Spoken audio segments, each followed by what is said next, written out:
आज हूँ 10ମ अंतर्जातीय योग दिवस आपाई आज ओडिशा सरकार तरफ आमर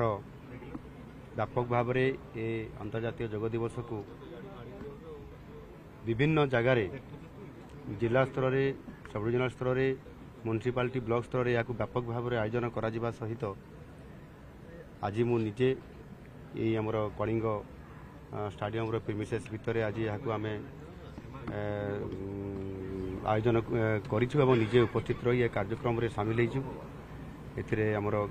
क्रीड़ा मंत्री सूर्यवंशी सुरेश समेत मुख्य शासन सचिव एवं सांसद सहित विधायकगण उपस्थित अच्छा पूर्वतन विधायक मैंने भी उपस्थित अच्छा विभिन्न बुद्धिजीवी विभिन्न वर्गर समस्ते अच्छा क्रीड़ा विद मैंने अच्छा क्रीड़ा छात्र छात्री मैंने उपस्थित अच्छा समस्त को मुझे धन्यवाद देवी जे से आंतरिकतार सहित और अति सुंदर भाव में ये योग दिवस रे उपस्थित रही योगाभ्यास करिसेंती एवं गोटे भल वार्ता देइसेंती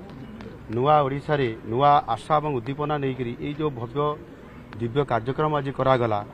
निश्चित भाव में नुआ ओडिशा गठन करिबारे एवं सुस्थ ओडिशा गठन करिबारे ये बहुत बड़ आगामी दिन में सहायक हबो। मु आशा करी जे ये जो योग निज शरीर सुस्थ पाई एवं समाज पाई ये जो गोटे मुख्य प्रसंग विषय कि आज आसी ताकू ये वर्ष तमाम या किभली भाव में लोकों पाखक पहुँची पार व्यापक भाव में जनसचेतनता करा आम सरकार सचेतन रहा सहित निश्चित भाव में ये कार्यक्रम को तल स्तर को पहुँचे यह अत्यंत खुशी और आनंदर विषय आज यह सफलता होता कारण।